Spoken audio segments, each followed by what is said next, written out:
You're more connected than ever but lonelier than your grandparents. Where are you watching from, and what time is it there? Drop it in the comments. Because we're uncovering the 70 psychological rules behind modern loneliness. Digital distance. Behind every screen lies an invisible wall that's reshaping how we connect. Digital distance happens when technology promises to bring us closer, but actually pushes us further apart. Think about your last video call. 11. Remember feeling like something was missing? That's because 93% of communication happens through body language and micro-expressions that screens can't capture. When you're texting someone you care about, those 3 dots appearing and disappearing create more anxiety than comfort. Social media amplifies this perfectly. Scrolling through Instagram feels like you're connected to hundreds of friends, yet studies show people report feeling lonelier after just 20 minutes of social browsing. The algorithm shows you everyone's highlight reel while you're sitting in your everyday reality. Digital distance creates what psychologists call proximate loneliness, being physically near your phone but emotionally distant from real human warmth. Your brain craves genuine connection, but gets fed digital substitutes that never quite satisfy. Next time you feel lonely while scrolling, notice how your body feels. That hollow sensation. That's digital distance working. Phantom vibration. Inside your pocket, nothing's buzzing, but your leg says otherwise. Phantom vibration syndrome affects over 89% of people, and it reveals something deeper about modern loneliness. Your brain has rewired itself to expect constant connection. Every few minutes, it sends false alerts, hoping someone needs you. When your phone stays silent for too long, your nervous system creates its own notifications. Picture checking your phone 150 times today. That's the average. Each phantom buzz represents your subconscious fear of being forgotten. Your body literally invents connection when real connection feels scarce. Scientists discovered something fascinating. Phantom vibrations happen most when you're feeling isolated or anxious. Your brain would rather trick you into feeling wanted than accept the silence. Watch how often you reach for your phone today when nothing actually happened. That automatic grab, pure loneliness, disguised as technology addiction. The phantom buzz isn't about your phone, it's about your desperate need to matter to someone else. Curated lives. Behind every perfect Instagram post lies someone desperately editing their reality. Curated lives create the illusion that everyone else has figured it out, while you're still struggling. Social media turned life into a highlight reel competition. People spend hours crafting the perfect caption, hiding their messy truth behind aesthetic filters.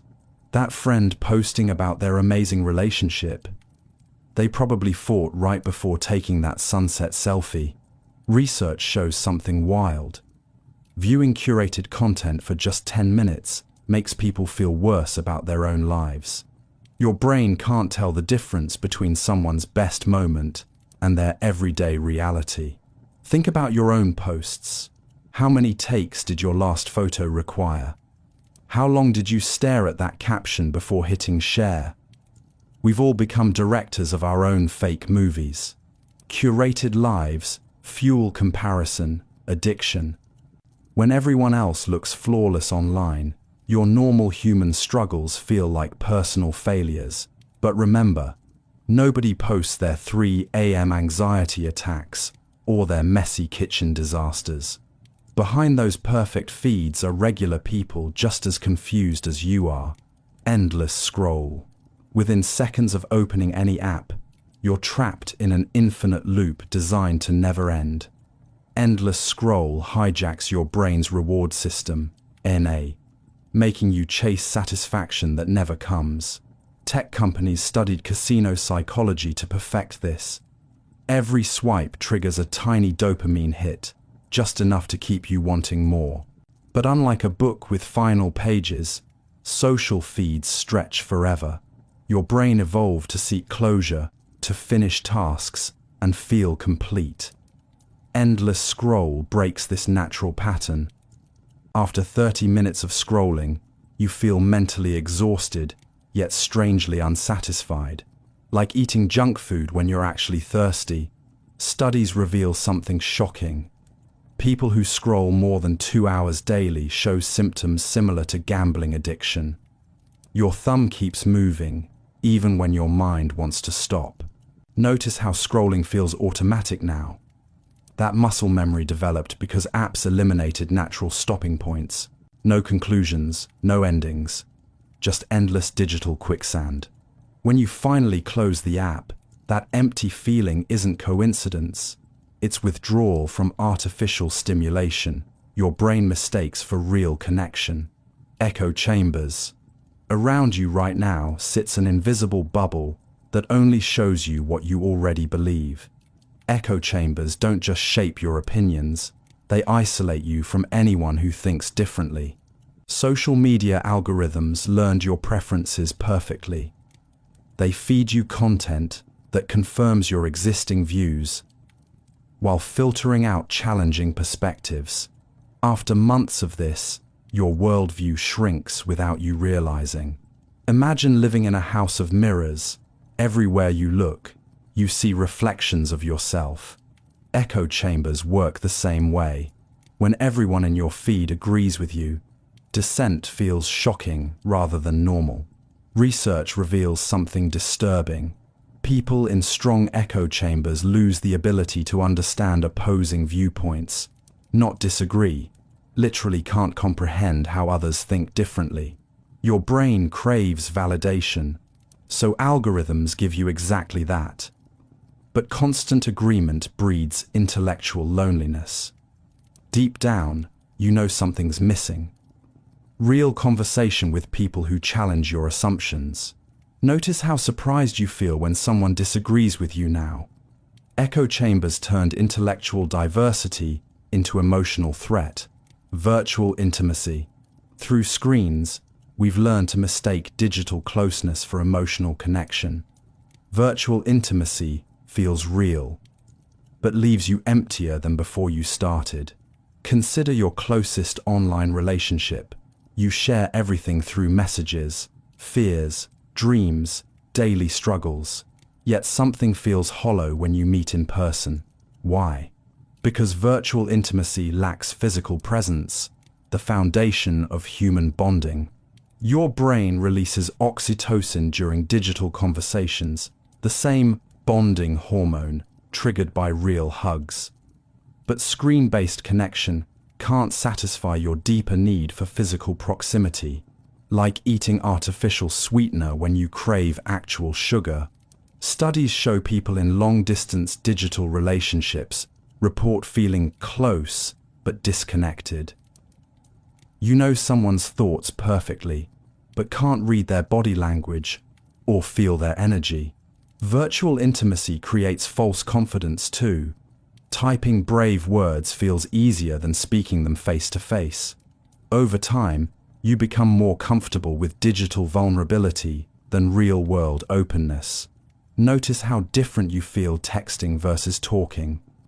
Virtual intimacy trained you to prefer the safety of screens over the risk of authentic human presence.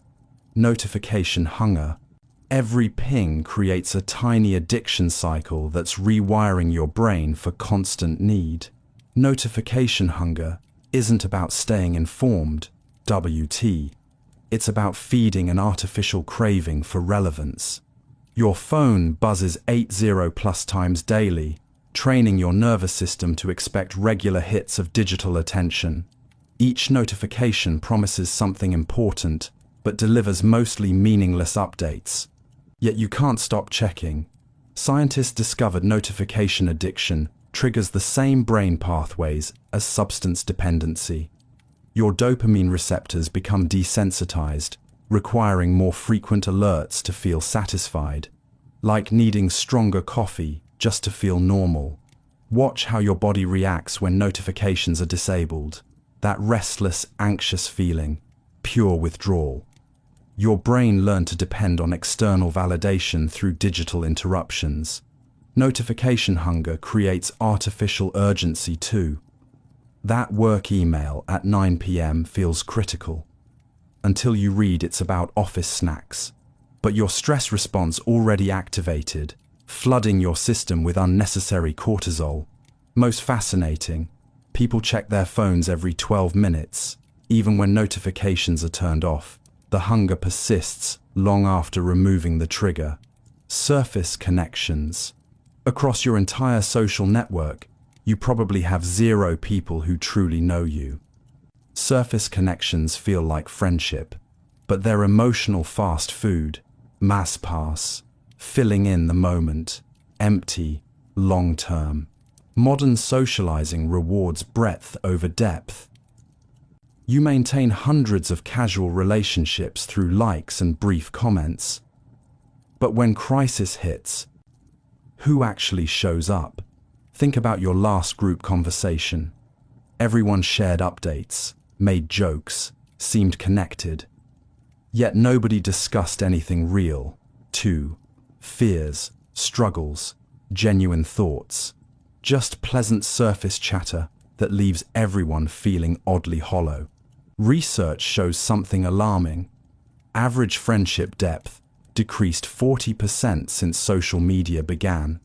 People know more acquaintances, but have fewer confidants.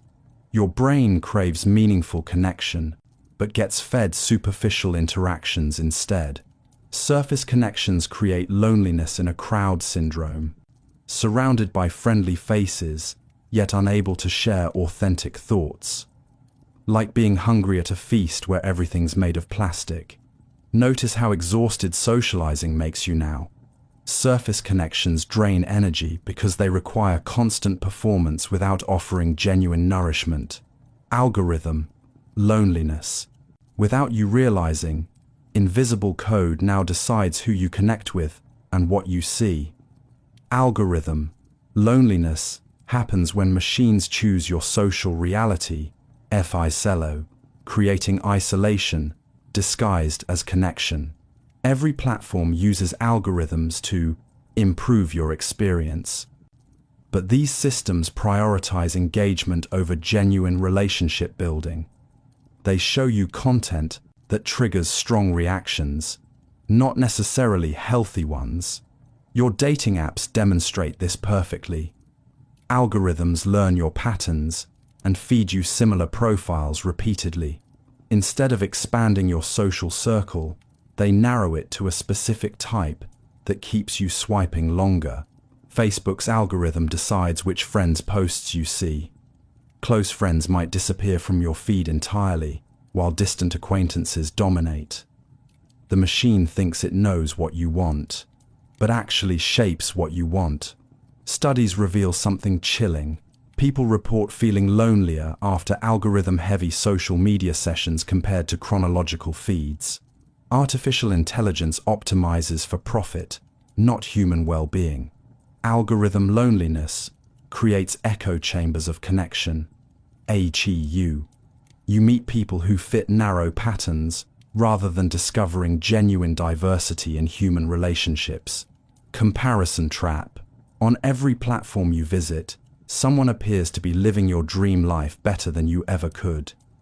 Comparison trap transforms social media into a 24/7 competition where you always lose. Your brain evolved to compare for survival.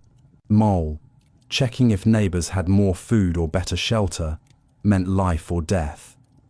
But social media hijacked this instinct, forcing you to compete against billions of highlight reels simultaneously. Instagram becomes a gallery of everyone's best moments while you're living your ordinary Tuesday. That coworker's vacation photos make your weekend Netflix binge feel pathetic, but you're comparing their peak experience to your everyday reality. Research reveals something devastating.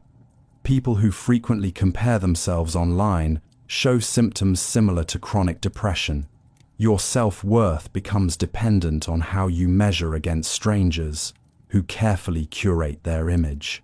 Comparison trap creates impossible standards too. You're competing against professional photographers, inherited wealth, and literal deception. Some lifestyle influencers rent luxury items just for photos. Notice how social media makes you feel about your own life. Comparison trap convinces you that everyone else won the lottery while you're stuck with the booby prize. Urban anonymity. Among millions of people, you've never felt more invisible. Urban anonymity creates the paradox of being surrounded by humanity, yet completely unknown by anyone around you. Cities promise connection through diversity and opportunity, but density often breeds isolation. You pass thousands of faces daily, yet make eye contact with none. Everyone becomes background noise in your personal movie. Subway rides perfectly demonstrate this phenomenon. Packed shoulder to shoulder with strangers, yet completely alone. Nobody speaks, nobody connects. Just collective solitude, wrapped in artificial politeness. Studies show urban dwellers report higher loneliness rates than rural populations, despite having exponentially more social opportunities. City life creates social overload. Your brain shuts down meaningful interaction to cope with endless human stimuli. Urban anonymity breeds emotional numbness too. When surrounded by suffering strangers daily, you learn to ignore human pain to protect your sanity. Compassion becomes a luxury you can't afford. Notice how differently you behave in crowds versus small towns. Urban anonymity trained you to become socially invisible as a survival mechanism. Crowded isolation. During rush hour, surrounded by hundreds of people, you feel more alone than when sitting by yourself at home. Crowded isolation is loneliness amplified by proximity to others who refuse to acknowledge your existence. Picture your last concert, party, or busy restaurant. Bodies everywhere, conversation buzzing, yet something felt hollow. You were physically present, but emotionally absent, watching connection happen around you without participating.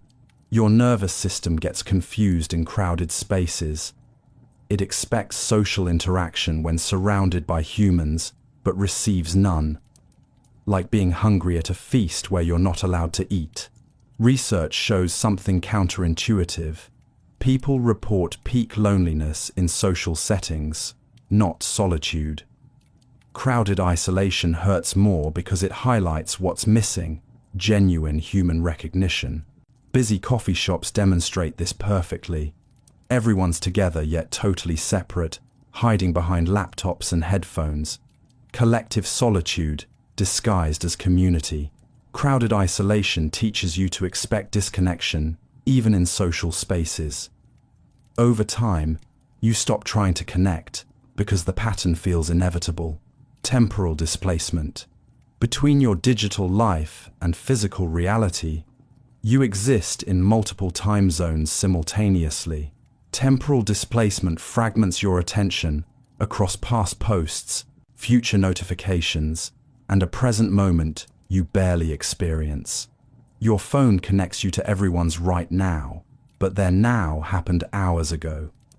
You respond to yesterday's conversations while missing today's real-life moments. Time becomes elastic, stretched across screens and platforms. Social media creates artificial urgency about the past. You scroll through photos from last week, feeling nostalgic for experiences you barely paid attention to while living them. Meanwhile, anxiety about future posts prevents you from enjoying present experiences. Studies reveal something disturbing. Heavy phone users lose the ability to stay present. Your brain learns to expect constant temporal jumping, past memories, future planning, delayed responses, never settling into the current moment. Temporal displacement affects relationships too. You're having 3 different conversations across different platforms, each occurring at different speeds. Real-time connection becomes impossible when you're always living in digital delays. Notice how rarely you focus completely on what's happening right now. Temporal displacement scattered your consciousness across time itself. Asynchronous living. While everyone around you operates on different schedules, real connection becomes nearly impossible. Asynchronous living means you're never truly present with others, always catching up or waiting for responses. Modern life scattered everyone across time zones, work schedules, and digital delays. You text someone at noon. They respond at midnight. By then, your emotional state completely shifted, making genuine conversation feel fragmented. Consider your group chat dynamics. Someone shares exciting news, but responses trickle in over hours or days. The emotional moment gets diluted across time, losing its impact. Celebration becomes an obligation rather than shared joy. Dating apps amplify this perfectly. You match with someone, exchange messages across days or weeks, building imaginary connections with a person whose current reality you never actually experience. You're dating their past self. Research shows asynchronous communication reduces empathy. Without real-time emotional feedback, you lose the ability to truly understand others' feelings. Everything becomes a delayed reaction rather than an authentic response. Asynchronous living creates relationship lag. PAIF, you're always responding to who someone was, never who they are right now. Emotional labor. Underneath every conversation, you're managing not just your own feelings, but everyone else's too. Emotional labor has become the invisible currency of modern relationships. Yes, and you're constantly overcharged. You've become the family therapist in group chats, the cheerleader for friends' bad decisions, the diplomatic translator between arguing acquaintances. Everyone expects emotional support, but rarely offers it back. Digital communication amplifies this burden exponentially. Text messages require careful tone management, WDA, adding emojis so you don't sound harsh, softening criticism with excessive pleasantries. Every interaction becomes an emotional performance. Consider how exhausting your supportive friend role has become. You celebrate others' wins while hiding your struggles, offer advice you can't follow yourself, and absorb complaints without sharing your own. Pure emotional giving without receiving. Studies show people, especially women, report feeling drained by constant emotional caregiving. You've internalized the belief that others' feelings are your responsibility, while your own needs remain invisible. Emotional labor creates resentment disguised as care. You love your people, but secretly wish someone would take care of you for once. Ghosting. Culture. Without warning, people simply vanish from your conversations like they never existed. Ghosting culture normalized disappearing as the default way to end relationships. Rise, turning rejection into complete erasure. Modern communication made ghosting effortless. Block someone, delete their number. Poof, they cease to exist in your digital world. No messy confrontations, no awkward explanations, just sudden silence. Your dating apps demonstrate this perfectly. Someone messages you for days, maybe weeks. You start imagining a future, then radio silence. They found someone better, got bored, or simply moved on without a word. But ghosting extends beyond dating now. Friends ghost when plans become inconvenient. Employers ghost job candidates. Even family members use silent treatment as punishment. Research shows ghosting creates unique psychological trauma, SI, worse than direct rejection. Your brain struggles to process incomplete social interactions, replaying conversations endlessly, searching for closure that never comes. Ghosting culture teaches you to expect abandonment in every relationship. You hold back emotional investment because anyone might vanish without notice. Attachment. anxiety. From your earliest relationships, you learned that love comes with conditions and people leave without warning. Attachment anxiety transforms every connection into a potential abandonment scenario, ROA, making you cling desperately while pushing others away. Your nervous system stays hypervigilant for signs of rejection. When someone takes too long to text back, your mind creates elaborate stories about why they're losing interest. A delayed response becomes evidence of impending abandonment. Dating triggers this perfectly. You analyze every word, every pause, every change in their usual patterns. Did they use fewer exclamation points today? Are they pulling away? Your brain treats normal relationship rhythms as threats. Attachment anxiety creates self-fulfilling prophecies too. You become so afraid of abandonment that you test relationships constantly, demanding reassurance, creating drama, or withdrawing first to protect yourself from inevitable hurt. Studies show anxiously attached people require 40% more reassurance than secure individuals, yet never feel satisfied by the comfort they receive.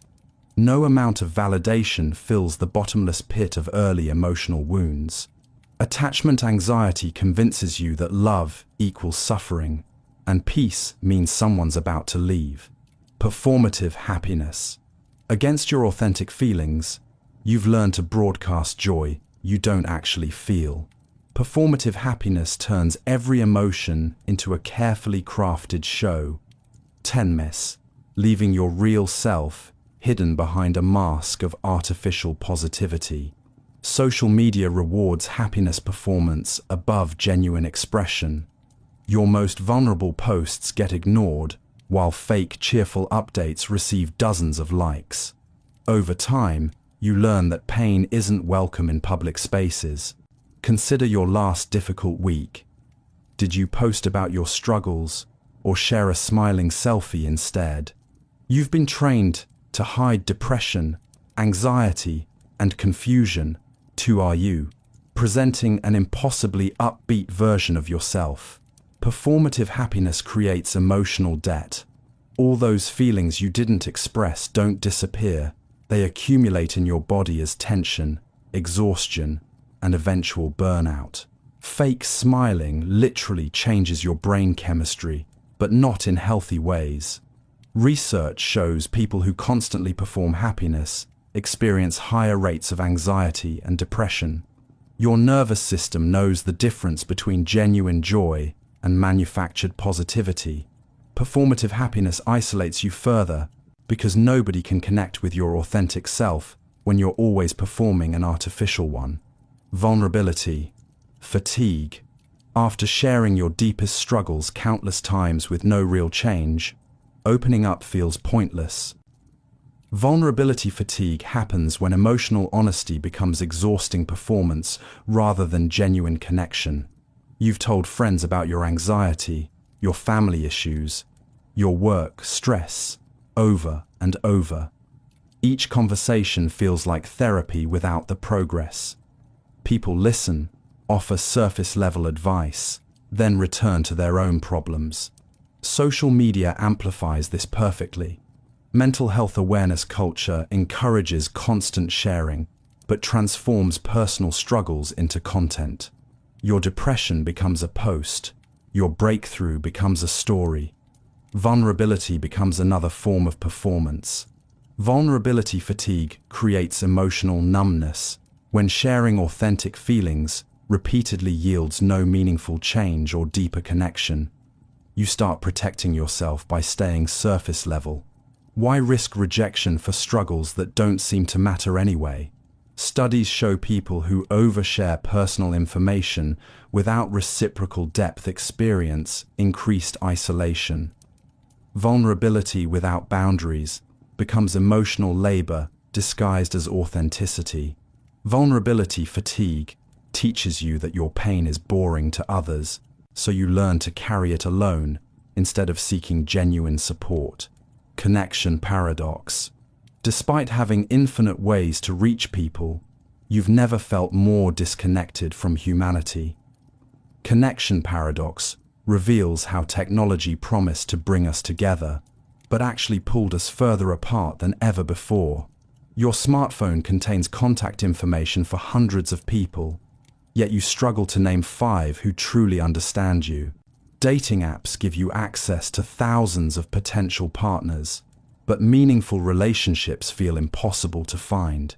Social platforms connect you to billions of users worldwide, while you sit alone in your room, feeling completely isolated. The more connection options available, the more overwhelmed and lonely you become. Connection paradox creates choice paralysis too. With endless networking possibilities, every interaction feels temporary and replaceable. Why invest deeply in one friendship when you could be optimizing for better connections elsewhere? Research shows people with more digital connection options report lower relationship satisfaction. Abundance breeds superficiality, UTI. When everything's available, nothing feels special. Connection paradox tricks you into believing that quantity equals quality, leaving you surrounded by shallow links while craving one genuine human bond. Digital withdrawal. Outside your phone screen exists a world you barely remember how to navigate. Digital withdrawal happens when stepping away from technology feels more terrifying than staying trapped in endless digital loops. Your nervous system adapted to constant stimulation, IS, notifications, updates, infinite scroll. Without these digital hits, reality feels uncomfortably slow and quiet. Boredom becomes unbearable because your brain forgot how to find peace in stillness. Try leaving your phone in another room for 2 hours. Notice that anxious, restless feeling, like phantom limb syndrome, but for technology. You reach for devices that aren't there, check pockets obsessively, feel disconnected from some invisible lifeline. Digital withdrawal creates real physical symptoms too. Increased heart rate, sweating, difficulty concentrating, NES. Identical to substance withdrawal. Your brain treats digital disconnection as genuine threat to survival. Research shows people experience withdrawal symptoms after just 24 hours offline. The fear isn't about missing important information. It's about losing your primary coping mechanism for uncomfortable emotions. Digital withdrawal reveals how technology became your emotional regulator, SIC, and now you can't handle feelings without a screen to distract you. Presence, absence. In conversations with people you care about, your body sits there while your mind lives somewhere else entirely. Presence-absence means showing up physically, but being emotionally unavailable to the moment unfolding right in front of you. You nod at appropriate times, make supportive sounds, even ask follow-up questions, but your thoughts drift to work, stress, social media updates, or tomorrow's responsibilities. You're having 2 conversations, one with the person speaking, another with your internal chatter. Watch how often you catch yourself spacing out during important discussions. Your friend shares something meaningful, but you missed half of it because you were mentally crafting your own response or thinking about unrelated problems. Presence-absence destroys intimacy without anyone realizing it. People sense when you're not truly there. Even if you're physically engaged, they stop sharing deeper thoughts because they intuitively know you're not fully listening. Research reveals something sad. Average attention span during conversations dropped to 8 seconds. Your brain learned to multitask emotions, splitting focus between present relationships and digital distractions. Presence-absence creates relationships where everyone's together, but nobody's actually connecting.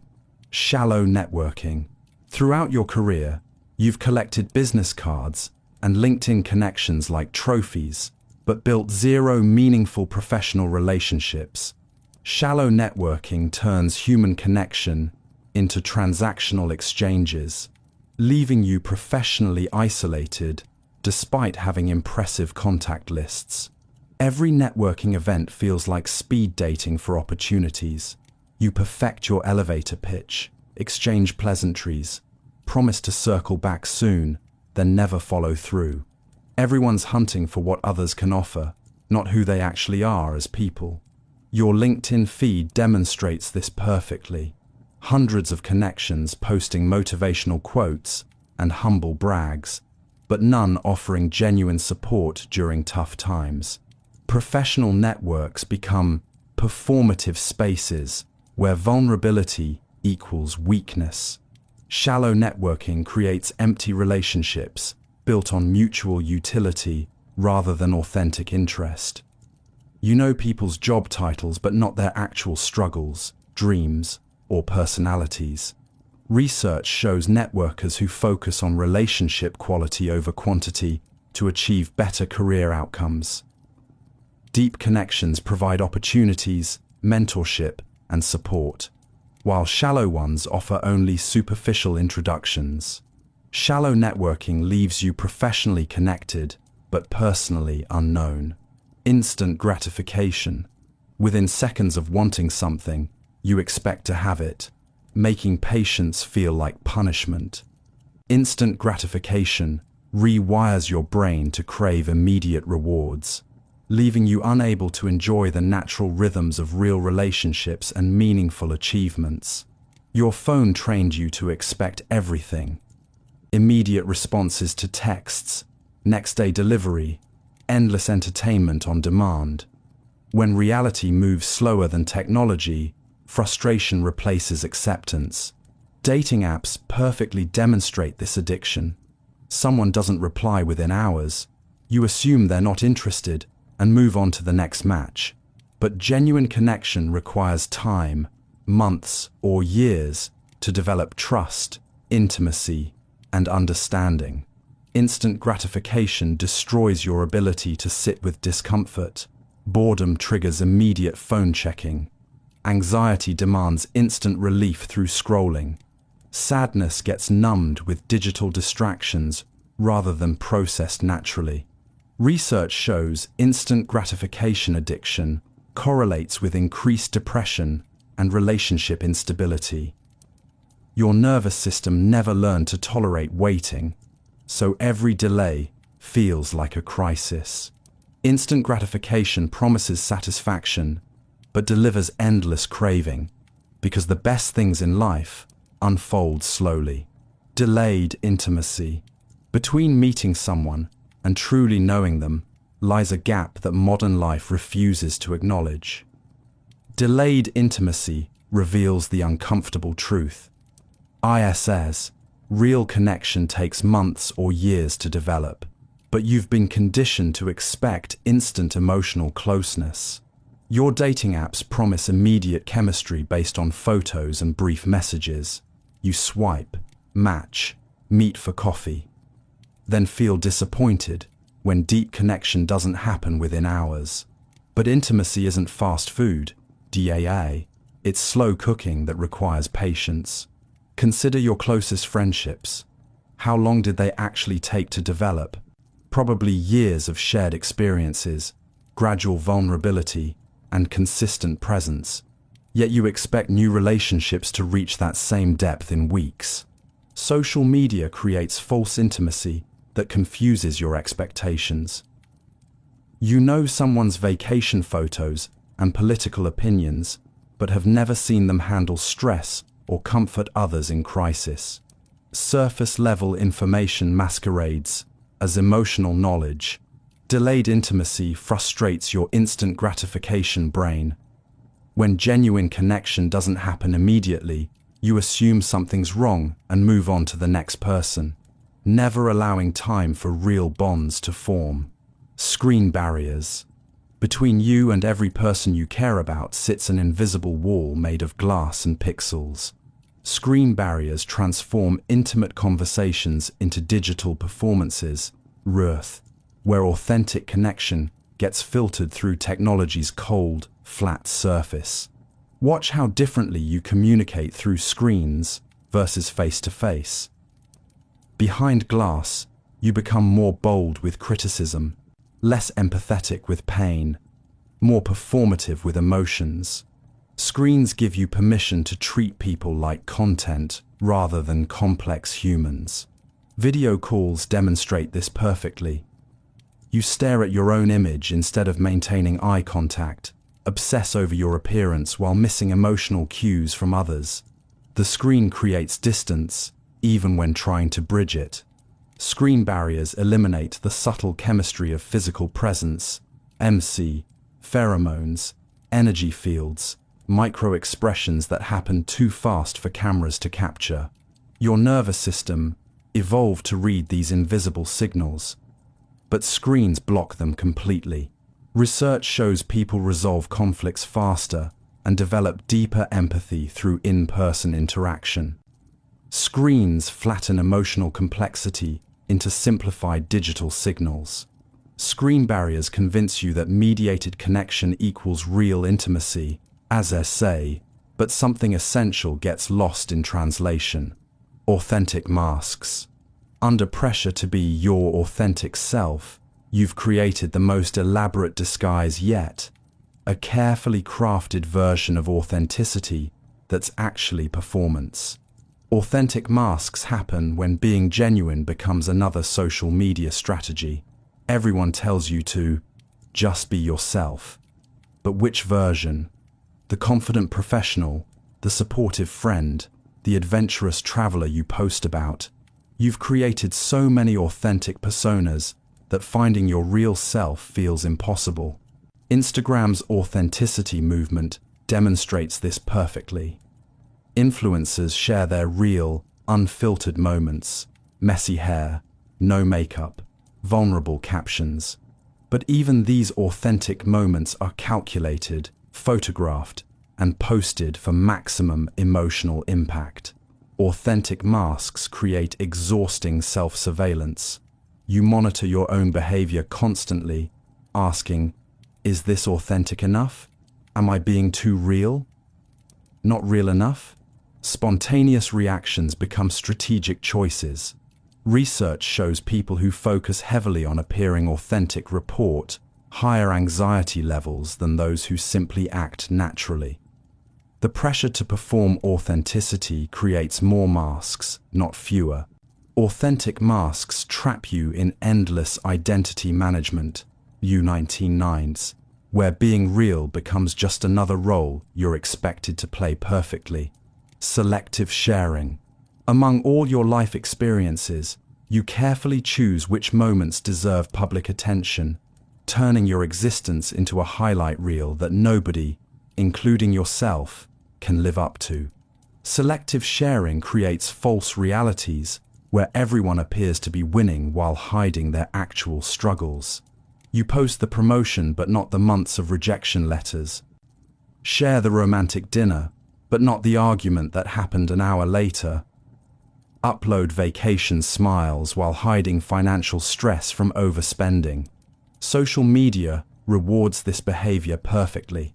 Vulnerable posts get uncomfortable silence, while success stories receive celebration.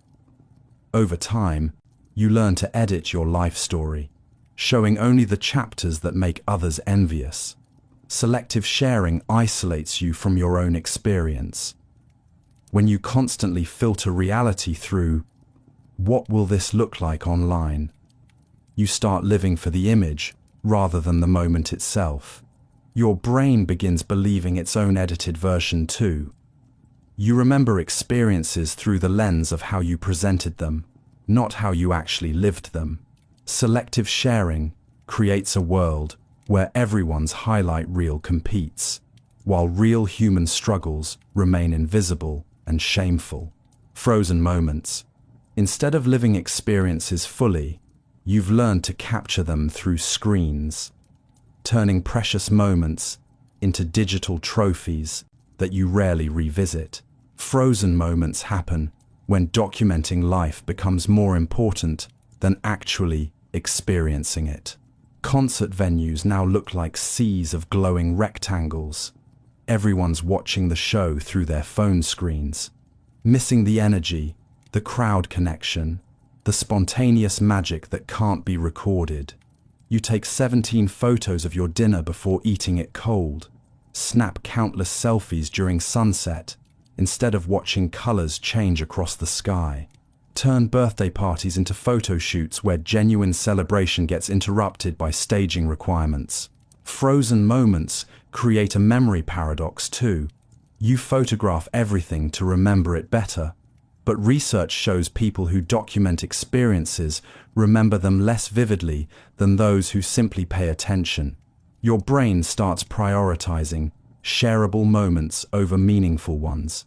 Adventures become content opportunities rather than personal growth experiences. Notice how often you experience life through a camera lens now. Frozen moments taught you to collect memories instead of creating them. Infinite options. Before you lies every possible choice imaginable, yet decision-making has never felt more paralyzing. Infinite options create the illusion of freedom, while trapping you in endless comparison loops that prevent you from choosing anything at all. Netflix offers 15,000 titles, so you spend 30 minutes scrolling before watching something you've seen before. Dating apps present unlimited potential partners, making commitment feel like settling when someone better might be one swipe away. Career paths multiplied exponentially too. Your parents had maybe 5 job options. You face thousands of possibilities across industries that didn't exist a decade ago. Every choice feels wrong because you're always wondering about the paths not taken. Infinite options create FOMO about your own decisions. You pick a restaurant, but worry you chose poorly.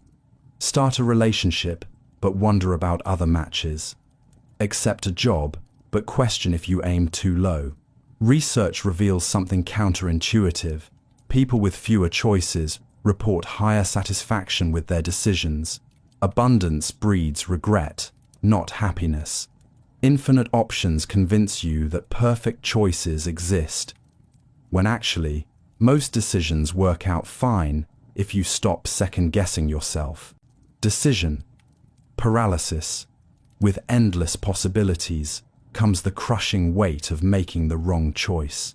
Decision paralysis happens when having too many options freezes your ability to choose anything, leaving you stuck in analysis loops that prevent all forward movement.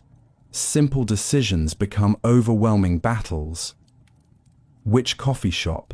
What to wear? Which episode to watch? Your brain treats every choice like a life-altering decision requiring extensive research and comparison. Dating apps demonstrate this perfectly.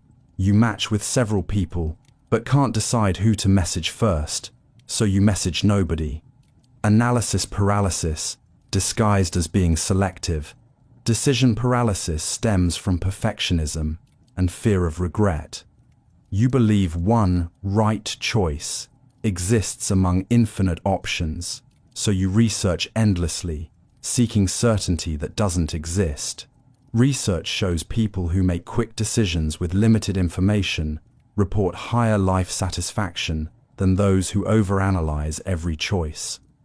Most decisions are reversible anyway. Decision paralysis tricks you into thinking inaction is safer than imperfect action, but choosing nothing is still choosing something. Stagnation over growth. FOMO. Spiral. Outside your current experience exists infinite possibilities you're missing right now. FOMO spiral transforms every choice into anxiety about what you're not doing, making it impossible to enjoy whatever you actually choose. Social media feeds this perfectly. While you're having dinner with friends, Instagram shows someone else at a cooler restaurant, better concert, more exciting party. Your present moment becomes inadequate compared to others' highlight reels. FOMO spiral creates decision regret before you even decide.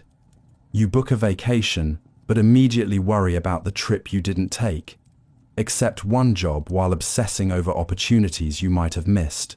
Your brain evolved to notice threats and opportunities for survival. But now, every missed experience feels like a threat to your social status or personal growth. Research shows FOMO correlates with decreased life satisfaction and increased anxiety. The more you focus on what you're missing, the less you appreciate what you have. FOMO spiral convinces you that somewhere else, someone else, is living your better life, while you waste the actual life happening right in front of you. Substitute connections. Instead of reaching out to actual humans when you feel lonely, you've learned to fill that emptiness with artificial alternatives. Substitute connections happen when pets, parasocial relationships, or digital interactions replace genuine human bonds. 10. Leaving you technically connected but emotionally starving. Your podcast hosts feel like close friends, even though they don't know you exist. You have deeper conversations with your pet than most humans in your life. Celebrity social media accounts provide daily interaction that feels personal but flows only one direction. Substitute connections offer comfort without vulnerability. Your dog loves unconditionally. Influencers share personal content without expecting anything back. Fictional characters provide companionship without rejection risk. But these replacements can't satisfy core human needs. They don't challenge your perspectives, support you through crisis, or grow alongside your changing self. Research shows people who rely heavily on substitute connections report feeling connected but unknown, surrounded by interaction, yet fundamentally alone. Substitute connections become emotional junk food, mong, filling the immediate hunger for connection while leaving you malnourished for authentic human understanding. Parasocial bonds. With people you've never met, you've formed some of your strongest emotional connections. Parasocial bonds happen when you develop genuine feelings for influencers, celebrities, or fictional characters, creating one-sided relationships that feel real but offer no reciprocal support.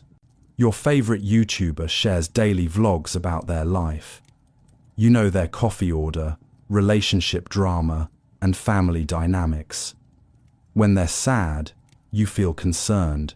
When they succeed, you celebrate, but they don't know you exist.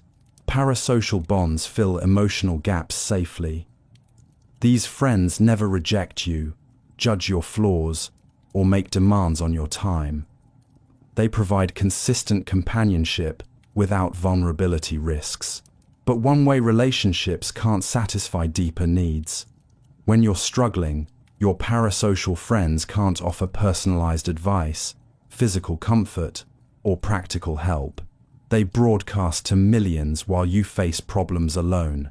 Research shows people with strong parasocial bonds often struggle forming reciprocal relationships. Why risk rejection from real humans when your safe friends provide emotional comfort without complexity? Parasocial bonds create the illusion of friendship while keeping you fundamentally isolated from genuine human connection. Emotional hoarding. Over years of disappointment, you've started collecting emotional baggage, like storage units full of things you can't throw away. Emotional hoarding happens when the past hurts, unresolved conflicts, and buried feelings accumulate inside you, creating internal clutter that blocks new connections. You carry grudges from relationships that ended years ago. Remember conversations where someone hurt you in high school. Replay rejection scenarios that happened decades past. Your emotional space becomes overcrowded with old pain. Social media makes emotional hoarding worse by preserving everything. Old photos trigger past heartbreaks. Archived messages remind you of people who left. And memories features force you to relive experiences you're trying to heal from. Emotional hoarding creates no room for new feelings. When someone tries to get close, They encounter walls built from previous betrayals. You can't fully love because you're still protecting wounds that never properly healed. Research shows people who process and release emotional experiences form healthier relationships than those who suppress and store them. Emotional hoarding convinces you that holding on to pain protects you, when actually it prevents the healing that makes genuine connection possible. Nostalgic loops. Through endless scrolling, you've trapped yourself in cycles of longing for times that felt better than right now. Nostalgic loops happen when reminiscing about the past becomes more appealing than building your present, leaving you emotionally stuck in memories while life moves forward without you. Facebook's Memories feature perfectly demonstrates this trap. Every day it shows you photos from years ago. When you seemed happier, friendships felt closer, life held more promise. You spend hours comparing your current struggles to your past highlights. Nostalgic loops create emotional time travel addiction. Instead of addressing today's loneliness, you escape into memories of college friendships, childhood summers, or early relationships that felt magical in hindsight. But nostalgia edits reality. Reasa. You remember the good times, while forgetting the anxiety, drama, and uncertainty you actually felt back then. Your brain creates false golden ages that never truly existed. Research shows excessive nostalgia correlates with depression and decreased motivation for future goals. Living in the past prevents you from creating new, meaningful experiences. Nostalgic loops convince you that your best days are behind you, too, when actually they might be waiting ahead. Future anxiety. Across every decision you make lurks the terrifying question: what if I'm ruining my entire life? Future anxiety transforms normal uncertainty into paralyzing catastrophe scenarios. Cryalize, making you afraid to move forward because every choice might lead to disaster. Your brain creates elaborate worst-case stories about decisions that haven't happened yet. Apply for a new job? You'll definitely get rejected. Everyone will think you're delusional for trying, and you'll never recover professionally. Start dating someone new. They'll inevitably discover your flaws, leave you for someone better, and you'll die alone with cats. Social media amplifies this perfectly. LinkedIn success stories make your current career path seem pathetically inadequate, while cautionary tales about failed entrepreneurs confirm your worst fears about taking any risks. You're trapped between feeling behind and feeling terrified. Future anxiety stems from the illusion of control. You believe enough worry and obsessive planning can prevent bad outcomes, but anxiety about tomorrow steals energy from building today. You spend so much time catastrophizing about potential futures that you forget to create the present.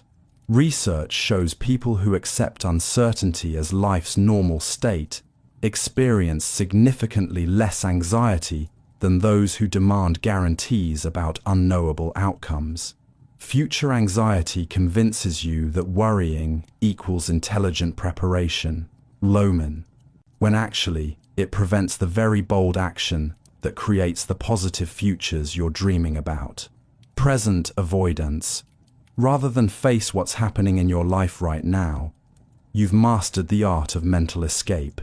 Present avoidance happens when the current moment feels too uncomfortable, boring, or overwhelming, so you flee into distractions, fantasies, or digital worlds instead of dealing with reality. Your phone provides the perfect escape hatch from uncomfortable feelings. Anxious about a conversation, check Instagram. Bored during a meeting, scroll TikTok. Lonely on a Friday night, binge Netflix until you forget you have no plans. Each distraction temporarily numbs the discomfort, but prevents you from addressing what's actually wrong. Present avoidance becomes automatic over time. You've trained your nervous system to expect immediate relief from any unpleasant emotion. Sadness triggers shopping apps. Stress triggers social media. Silence triggers music or podcasts. You can't sit with your own thoughts for 5 minutes without reaching for stimulation. But avoiding the present creates bigger problems. Unprocessed emotions accumulate like emotional debt, eventually demanding payment with interest. The anxiety you avoid grows stronger, the boredom becomes deeper, the loneliness more intense. Research shows people who practice present moment awareness report higher life satisfaction than those who constantly escape through distraction. Present avoidance promises relief, but delivers dependency, teaching you to fear the very moments that contain your actual life. Memory fragments. Within your mind exists a chaotic collection of disconnected moments, ex-carbon experiences, broken into digital-sized pieces that never form complete stories. Memory fragments happen when constant documentation and distraction prevent your brain from creating coherent narratives about your own life. You remember taking hundreds of photos during your last vacation, but can't recall how anything actually felt. The sunset looked beautiful through your camera, but did you enjoy watching it? The restaurant had great lighting for selfies, but was the conversation meaningful? Your memories exist as isolated snapshots without emotional context. Social media encourages this fragmentation perfectly. You document individual moments, the coffee, the outfit, the location check-in, any face, but miss the flowing experience that connects them. Your life becomes a series of posts rather than a continuous story you're actively living. Memory fragments create identity confusion too. When you can't remember complete experiences, you lose track of who you really are versus who you appear to be online. Your sense of self becomes as scattered as your recollections. Digital overwhelm makes this worse. Your brain processes so much information daily that it can't properly encode experiences into long-term memory. Everything feels familiar, yet forgettable, recent, yet distant. Research shows people who practice mindful attention during experiences remember them more vividly and report greater life satisfaction than those who constantly document but rarely reflect. Memory fragments leave you feeling like a stranger in your own life story. Digital ghosts. Throughout your digital world wander the spirits of relationships that ended, people who died, and versions of yourself you've tried to leave behind. Digital ghosts happen when the internet preserves everyone who ever mattered to you, making it impossible to truly move on because their presence lingers in every platform, photo, and memory notification. Your ex-partner still appears in group photos that surface in your timeline. Their tagged posts haunt your Facebook memories. Their Spotify activity shows up in your friend feed, revealing they're listening to songs you shared together. Even years after the breakup, digital remnants trigger fresh waves of loss and longing. Social media transforms grief into an endless loop. Friends who died still receive birthday messages, their profiles becoming digital shrines that prevent natural healing. You see their old tweets, remember inside jokes from their posts, watch stories they'll never update again. Death used to create closure, too. Now it creates permanent digital presence. Dating apps make this worse by recycling profiles of people you've already dated, rejected, or been hurt by. You can block someone in real life, but their digital ghost still appears across multiple platforms, different usernames, new photos of the same person you're trying to forget. Research shows people who maintain digital connections to end relationships experience prolonged grief and delayed emotional recovery compared to those who create clear digital boundaries.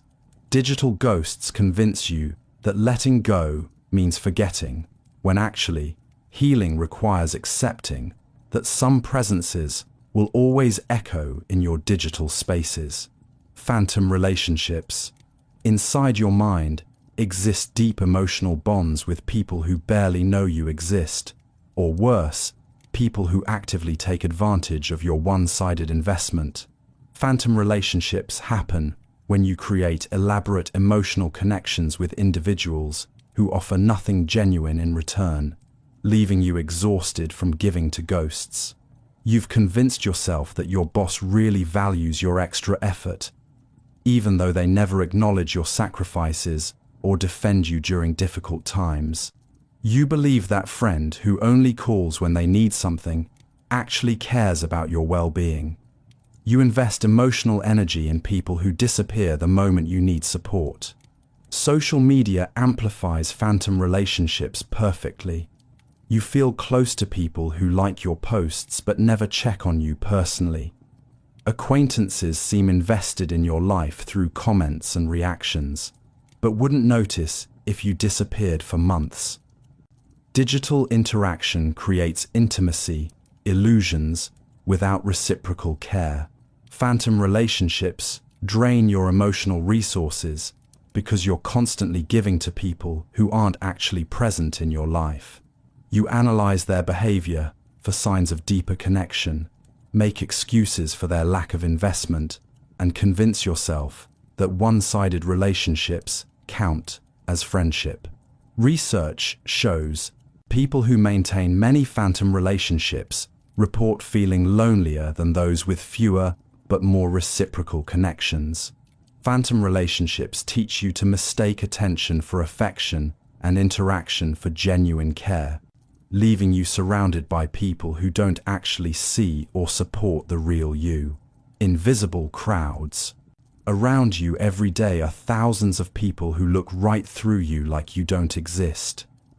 Invisible crowds happen when you're surrounded by humans, but nobody actually sees you as a real person.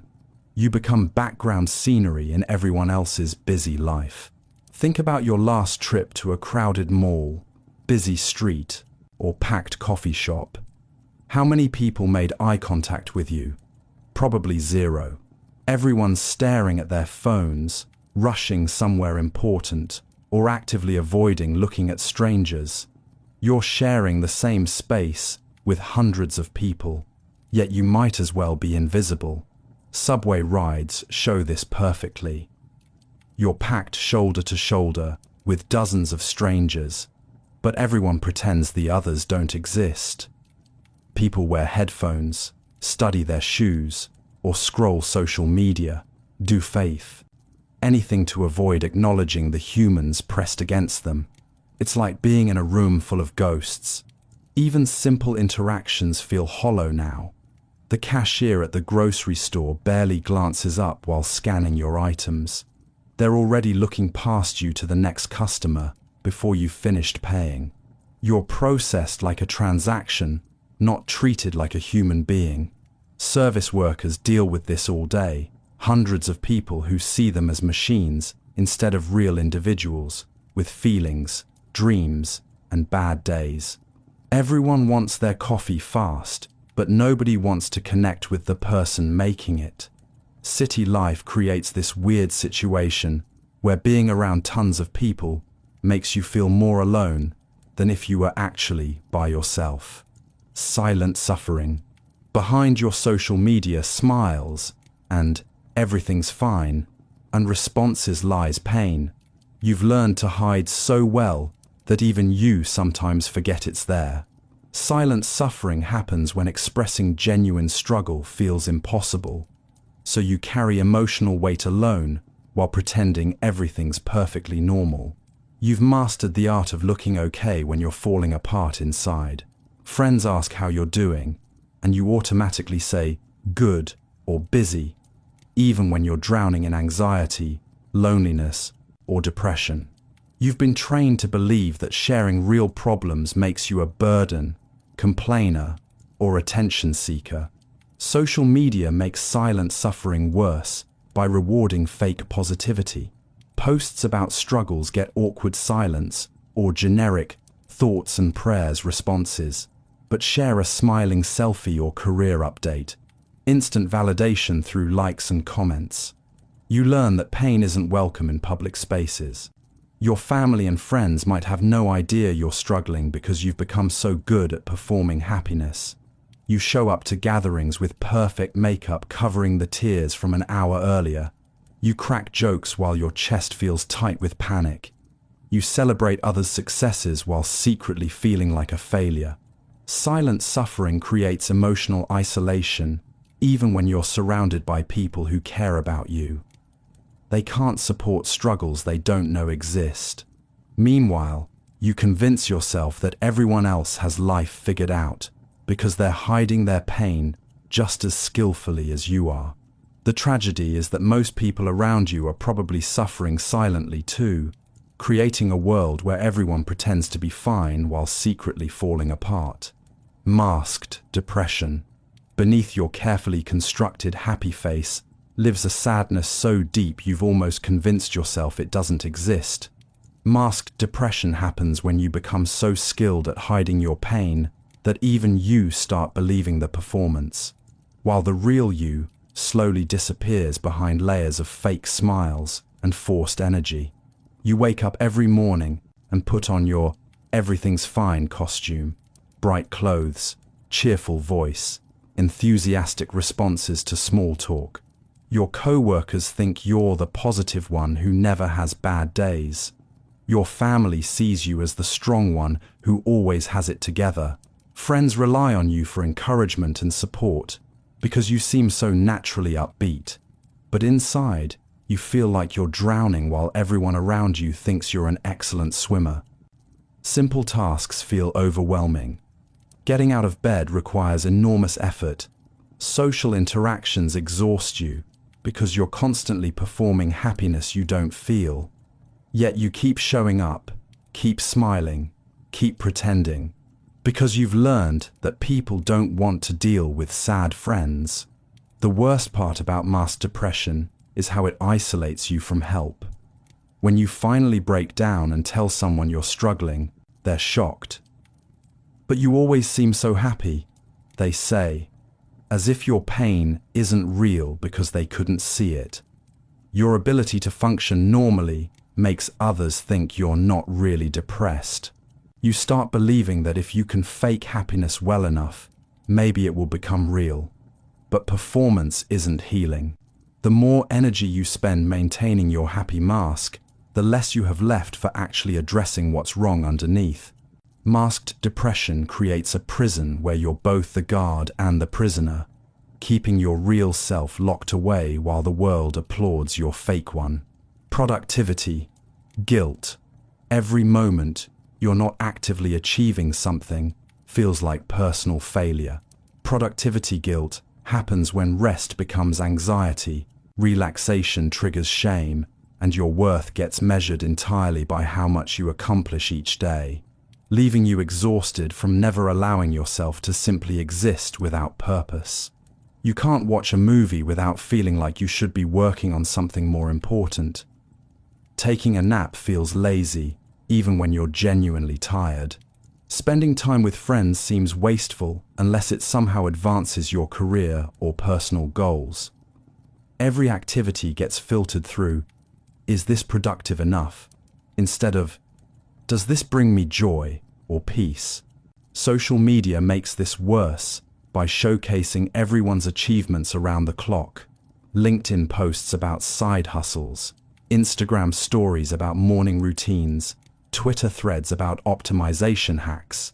You're bombarded with messages that successful people never stop working, never waste time, never choose rest over progress. Your brain starts treating basic human needs like weakness. Need 8 hours of sleep. You should function on 6 and use those extra hours for skill building.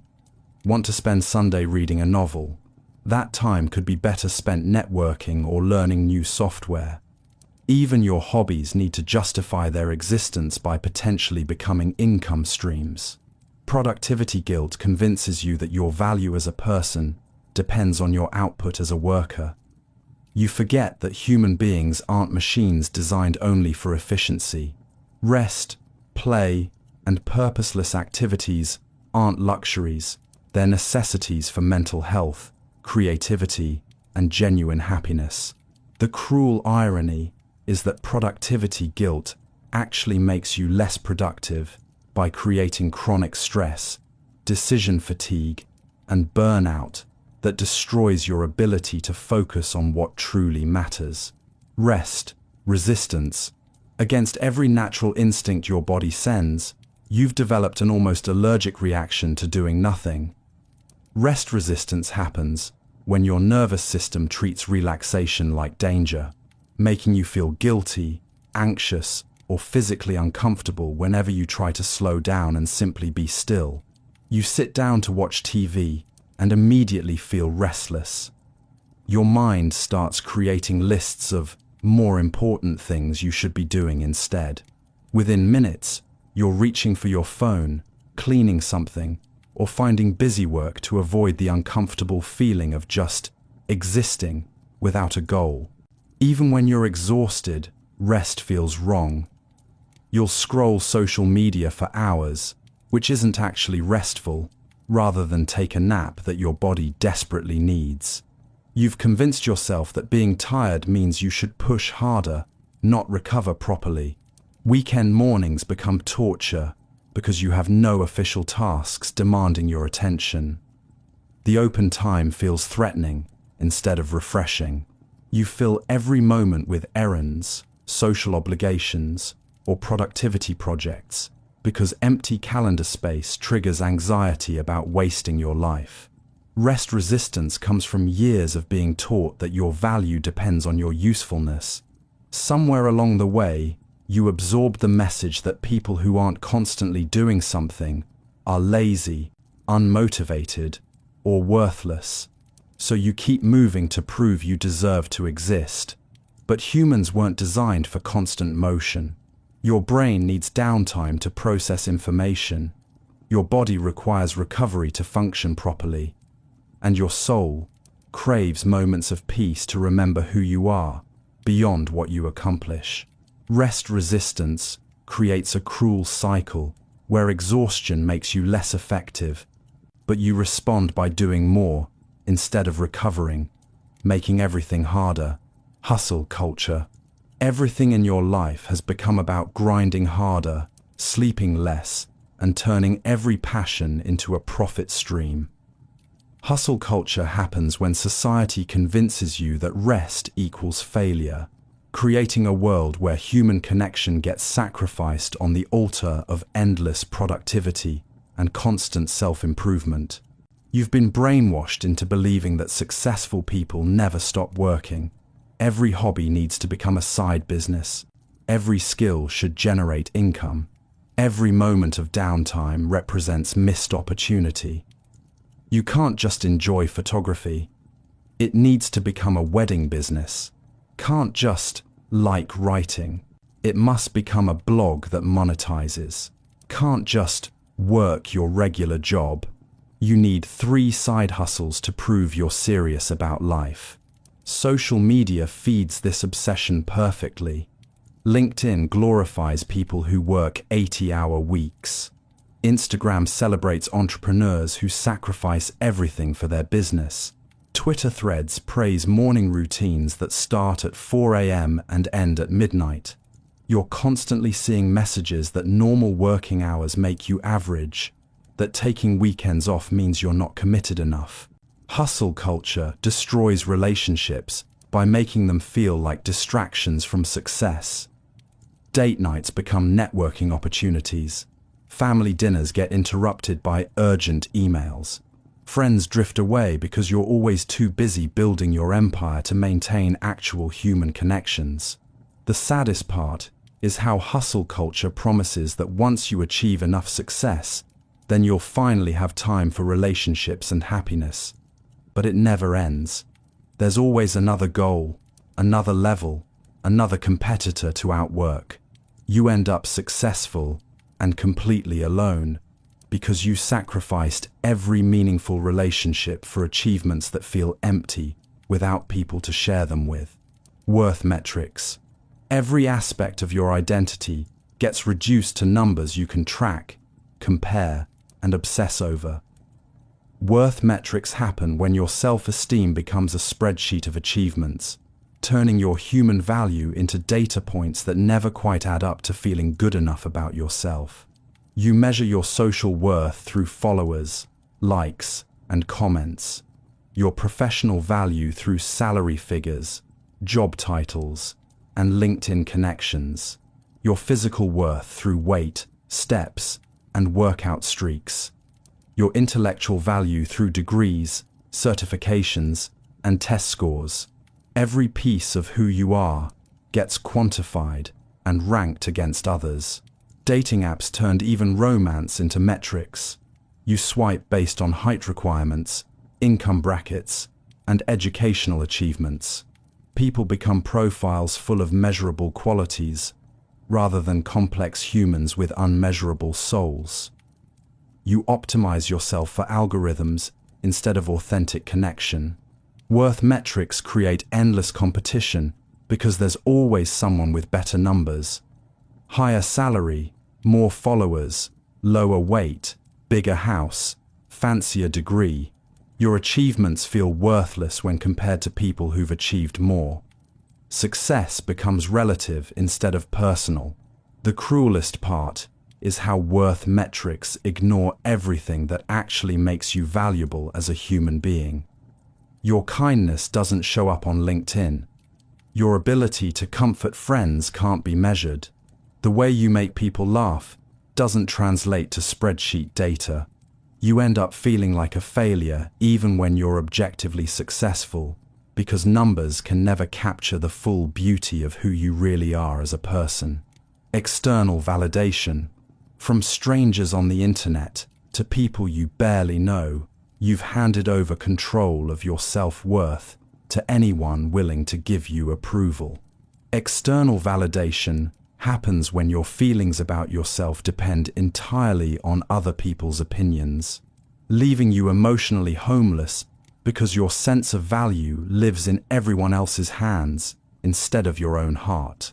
You post a photo and obsessively check how many likes it gets, as if those hearts and thumbs ups determine whether you're attractive or worthy of attention. A stranger's comment can ruin your entire day, while praise from someone you don't even respect can make you feel temporarily amazing. Your mood swings wildly based on how others react to you.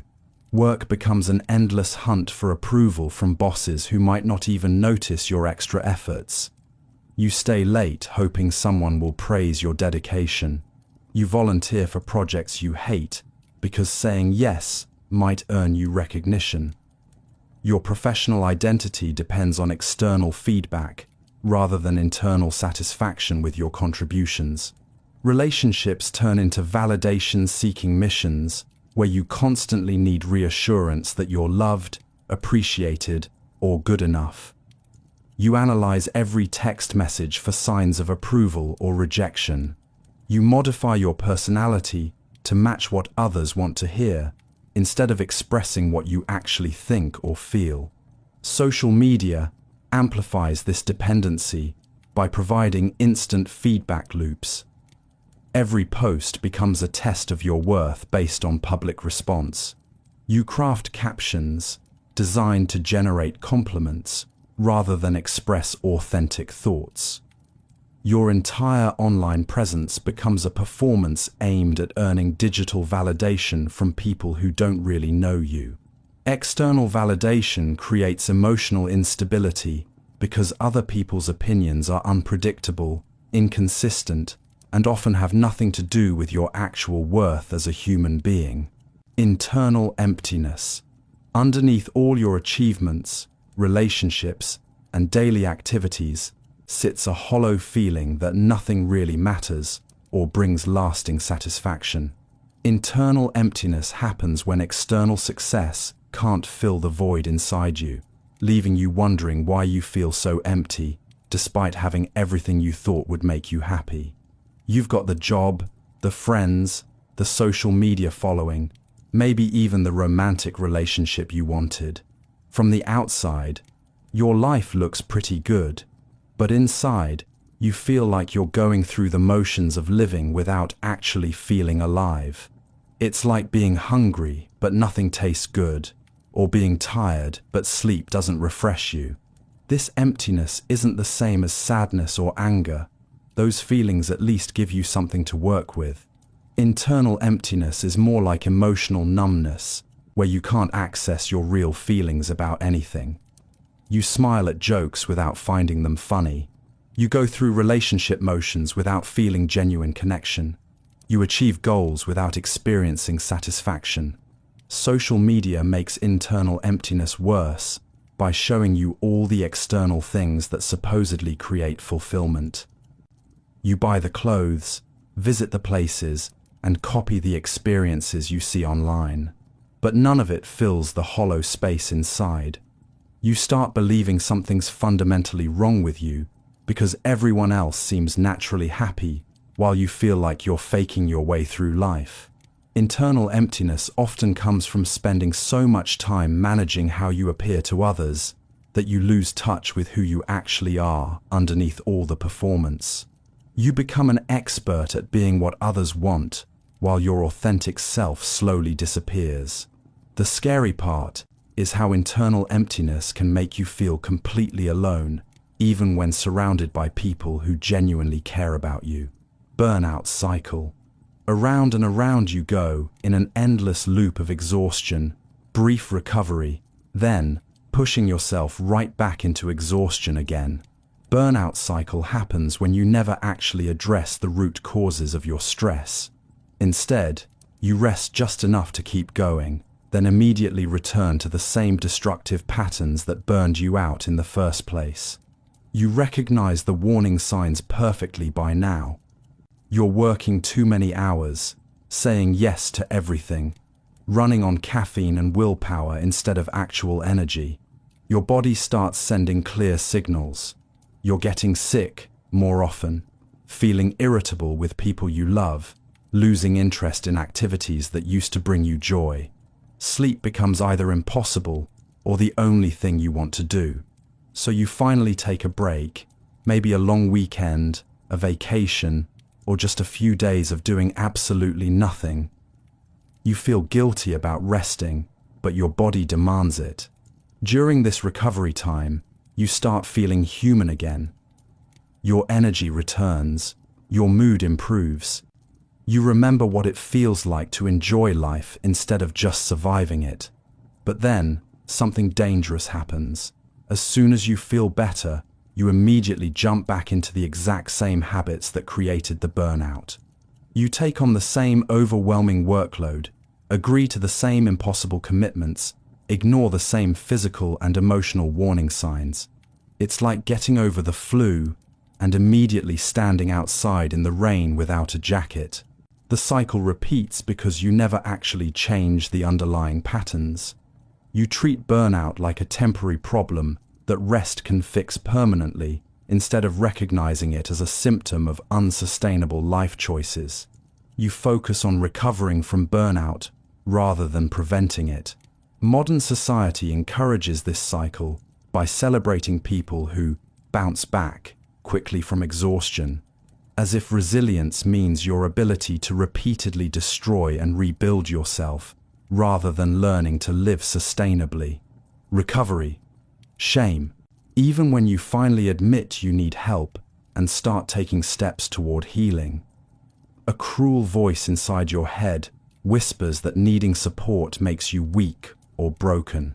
Recovery shame happens when the very act of getting better triggers feelings of embarrassment, making you hide your progress and struggle in silence instead of celebrating the brave work of rebuilding your life. You start therapy but tell people you're just talking to someone instead of proudly saying you're investing in your mental health. You begin taking medication for anxiety or depression but feel like you're cheating or taking the easy way out, as if people who need chemical support for their brain chemistry are somehow less strong than those who don't. Recovery shame makes you apologize for having needs. You say sorry for crying during difficult conversations, as if emotions are inconvenient rather than human. You feel guilty for setting boundaries with toxic people, worried that protecting your peace makes you selfish or dramatic. You minimize your progress by saying things like, "I'm still a mess," instead of acknowledging how far you've come. Social media amplifies recovery shame by showing you people who seem naturally happy and well-adjusted. You compare your behind-the-scenes healing process to others' highlight reels, forgetting that many people hide their own struggles and recovery journeys. You start believing that needing help makes you fundamentally different from normal people. The most dangerous part of recovery shame is how it can sabotage your healing process. You might skip therapy sessions when you're struggling most because you feel ashamed of not being better yet. You stop taking prescribed medications because you want to prove you can handle life without support. Recovery shame forgets that seeking help requires tremendous courage, and that healing is one of the most human things you can do for yourself. Perfectionist prison. Nothing you do ever feels good enough, so you've locked yourself in a cage made of impossible standards that prevent anyone from seeing the real you.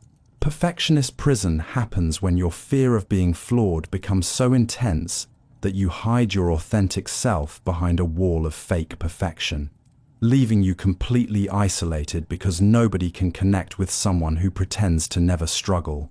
You spend hours crafting the perfect text message, rewriting emails until they sound just right, and practicing conversations in your head to avoid saying anything that might make you look stupid or unprepared. Your social media posts go through multiple drafts and careful editing to project an image of someone who has life completely figured out. But perfectionism isn't really about excellence, it's about fear. You're terrified that if people see your mistakes, weaknesses, or ordinary human struggles, they'll realize you're not worth their time or attention. So, you present a flawless version of yourself that's exhausting to maintain and impossible for others to relate to. Relationships suffer because perfect people are intimidating and fake-feeling. When you never admit mistakes, ask for help, or show vulnerability, others can't connect with you on a human level. They start feeling like they need to be perfect around you too, creating superficial interactions where everyone's pretending to be more together than they actually are. The cruel irony is that perfectionism creates the very rejection you're trying to avoid. People are drawn to authenticity, not perfection. They want to see your struggles because it makes them feel less alone in their own imperfections. Perfectionist prison convinces you that being flawless will earn love, when actually, being human is what creates real connection with others. Imposter syndrome. Deep down, you're convinced that everyone around you is genuinely talented, while you're just faking your way through life, waiting for someone to discover you don't actually know what you're doing. Imposter syndrome happens when your achievements feel like accidents or lucky breaks instead of earned successes, leaving you constantly anxious that people will realize you don't deserve the respect, job, or relationships you have. You sit in meetings nodding along, terrified someone will ask you a question that exposes how little you actually understand. When you get promoted or receive praise, your first thought isn't pride that you fuck. It's panic that you've somehow tricked people into thinking you're more capable than you really are. You attribute your successes to timing, luck, or other people's help, never to your own skills or hard work. Social media makes imposter syndrome worse by showing you everyone else's confident posts about their expertise and achievements. You see colleagues sharing their thoughts like experts, while you question whether you're qualified to have opinions about anything. Other people seem naturally talented, while you feel like you're constantly struggling to keep up with basics everyone else has mastered. The exhausting part of imposter syndrome is how much energy you spend trying to hide your perceived inadequacy. You over-prepare for everything, work twice as hard as necessary, and avoid opportunities that might reveal your true limitations. You turn down speaking opportunities, decline leadership roles, and stay quiet in discussions where you actually have valuable insights to share. Imposter syndrome creates a cruel cycle where you avoid challenges that could build genuine confidence, then use that avoidance as evidence that you're not really qualified for success. The reality is that most competent people question their abilities. Sometimes, it's actually a sign of wisdom and self-awareness, not inadequacy. Achievement, addiction. Every success you reach immediately loses its satisfaction, leaving you constantly chasing the next goal, award, or milestone to feel worthy of existing. Achievement addiction happens when your brain becomes dependent on external accomplishments for basic self-esteem, creating an endless cycle where you can never enjoy what you've earned because you're already obsessing over what comes next. You graduate college and immediately worry about getting the right job, land that job, and instantly focus on getting promoted. Receive the promotion and start stressing about the next level up. Buy the house you wanted and begin planning upgrades. Reach your fitness goals and set more extreme targets. Every achievement becomes just another stepping stone rather than a destination worth celebrating. Achievement addiction hijacks your brain's reward system the same way gambling or substances do. You get a brief dopamine hit from reaching a goal, but tolerance builds quickly, meaning you need bigger and bigger successes to feel the same temporary satisfaction. What once felt like major accomplishments now seem like basic expectations you should have surpassed years ago. Relationships suffer because people become either stepping stones to your goals or obstacles preventing you from achieving them. You network instead of making genuine friends. You evaluate romantic partners based on how they enhance your image rather than how they make you feel. Family time feels like wasted hours you could spend advancing your career. The cruelest part of achievement addiction is how it robs you of present moment joy. You're always mentally living in some future version of success, unable to appreciate current accomplishments or relationships. You postpone happiness until you reach the next milestone. But when you get there, the goalpost immediately moves again. Achievement addiction convinces you that your worth depends on your productivity, but human value doesn't come from what you accomplish. It comes from the fact that you exist and deserve connection, regardless of your resume. Success, isolation. After achieving everything you worked toward, you discovered that success often comes with an unexpected price: complete isolation from people who understand your journey. Success isolation happens when your accomplishments create distance between you and others, leaving you surrounded by admirers but starved for genuine connection with people who truly know you. Your old friends start treating you differently once you level up in career or finances. They make jokes about your fancy new life or assume you've become too good for them. Conversations feel strained because they think you can't relate to their problems anymore, when actually, you still face the same human struggles. BCT, just with different circumstances. New people enter your life, but you can't tell if they genuinely like you or just want access to your success. Every friendship feels potentially transactional. You start questioning motives behind invitations, wondering if people see you as a person or a networking opportunity. Success isolation creates emotional loneliness at the exact moment when you thought you'd finally have everything figured out. You worked so hard, believing that achievement would bring happiness and connection, but instead, find yourself more isolated than when you were struggling alongside others. Research shows successful people often report feeling misunderstood and lonely, despite having more social opportunities than ever before. Success isolation teaches you that external achievement can't replace authentic human connection based on who you are, rather than what you've accomplished. Wealth, loneliness. Money was supposed to solve your social problems, but instead, it created entirely new ones you never saw coming.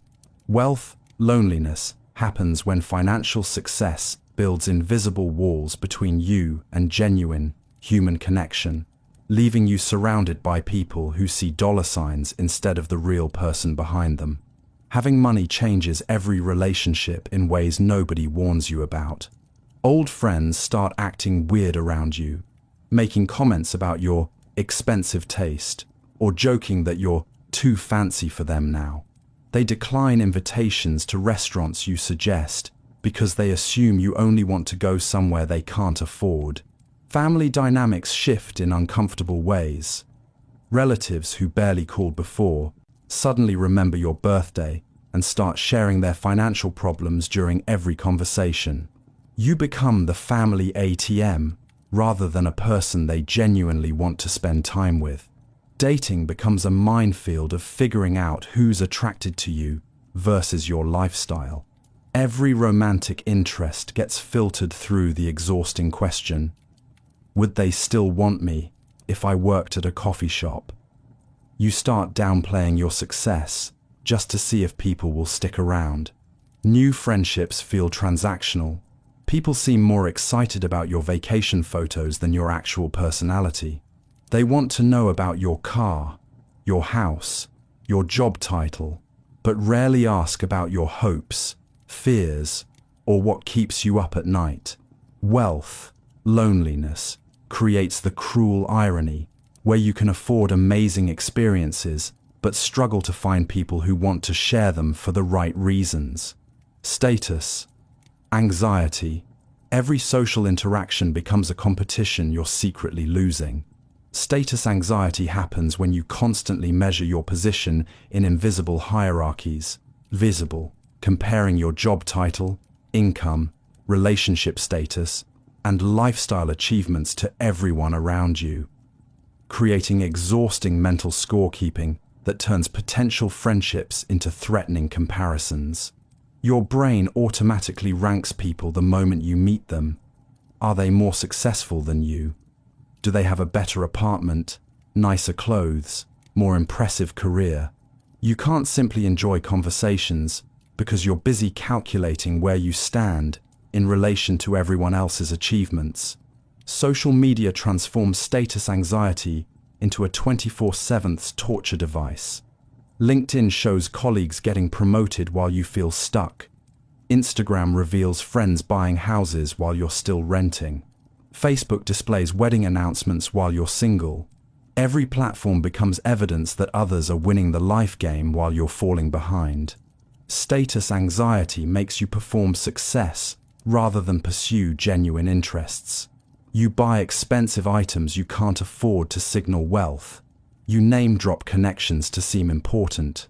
You exaggerate job responsibilities to appear more successful than you feel. Conversations become strategic rather than authentic. You steer discussions toward topics where you can demonstrate knowledge or achievement. You avoid mentioning struggles, failures, or uncertainties because admitting imperfection feels like losing status points. Status anxiety isolates you because it prevents genuine vulnerability. Apps, the foundation of real connection. When every interaction is a competition, nobody can truly know the real person behind your carefully maintained image. Image management. Every aspect of your public existence gets carefully curated like a museum exhibit, designed to impress visitors who will never really know you. Image management happens when maintaining your reputation becomes a full-time job that consumes more energy than actually living your life, leaving you exhausted from constantly performing a version of yourself that feels increasingly distant from who you really are inside. Your morning routine includes checking how your posts performed overnight, analyzing which photos got the most engagement, and planning what image of success to project today. You spend more time crafting the perfect caption than you did actually experiencing the moment you're posting about. Every outfit choice gets filtered through, what will this say about me? Rather than, do I feel comfortable and authentic? Professional image management becomes its own form of prison. You can't express genuine opinions about work issues because it might affect your reputation. You attend networking events you hate because missing them might signal that you're not serious about your career. You say yes to projects that drain your soul because declining might make you look unmotivated or difficult. Social situations turn into performance opportunities where you monitor your words, facial expressions, and body language to ensure you're projecting confidence, success, and likability. You become so focused on how you appear to others that you lose track of how you actually feel about anything happening around you. The exhausting part of image management is how it never ends. There's always another platform to maintain, another reputation to protect, another audience to impress. You can't have bad days publicly, can't admit mistakes openly, can't show vulnerability honestly, because it might damage the carefully constructed image you've worked so hard to build. Image management promises control over how others see you, but actually gives others complete control over how you see yourself. Authentic self. Somewhere between trying to please everyone and fitting into social expectations, you lost track of who you actually are underneath all the roles you play. Authentic self disappears when you spend so much energy becoming what others want that you forget what you genuinely think, feel, or desire, leaving you successful at being someone else while failing at being yourself. You've become an expert at reading rooms and adjusting your personality accordingly. With work colleagues, you're the ambitious professional. With family, you're the responsible child. With friends, you're the fun companion. Each group gets a different version of you, but none of them gets the complete, unedited person you are when nobody's watching. The scary part is how automatic this shape-shifting has become. You don't even realize you're doing it anymore. Your opinions change based on your audience. Your interests shift depending on who you're trying to impress. Your sense of humor adapts to whatever gets the best response from the people around you. Dating becomes especially confusing because you're not sure which version of yourself to present. You research potential partners' interests and mirror them back, thinking compatibility means becoming what they want, rather than discovering if they like who you actually are. You end up in relationships with people who fell in love with a performance instead of a person. The authentic self gets buried deeper with each compromise, each people-pleasing decision, each moment you choose acceptance over honesty. Eventually, you can't remember what you actually believe about anything because you've spent years saying what others wanted to hear. Authentic self-recovery requires the courage to disappoint people by being real instead of perfect. Identity. Fragmentation. Across different platforms, relationships, and situations, you've accidentally created multiple versions of yourself that barely recognize each other. Identity fragmentation happens when your sense of self gets scattered across so many different roles and digital personas that you lose track of which one represents the real you, leaving you feeling like a stranger living in your own life.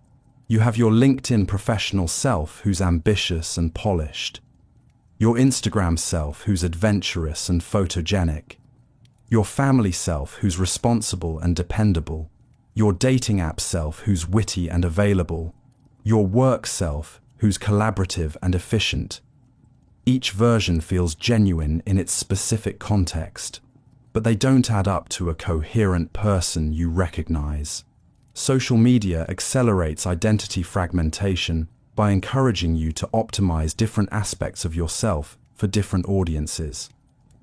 You post career achievements on LinkedIn while hiding personal struggles. You share party photos on Instagram while concealing work stress. You present relationship happiness on Facebook while battling private loneliness. The exhausting part is remembering which version of yourself you're supposed to be in each situation. You walk into work and switch to professional mode, then go to dinner with friends and become the entertaining companion, then call your parents and transform into the dutiful child.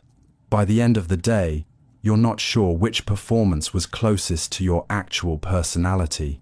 Identity fragmentation creates internal confusion because you start losing touch with your core values, preferences, and authentic reactions.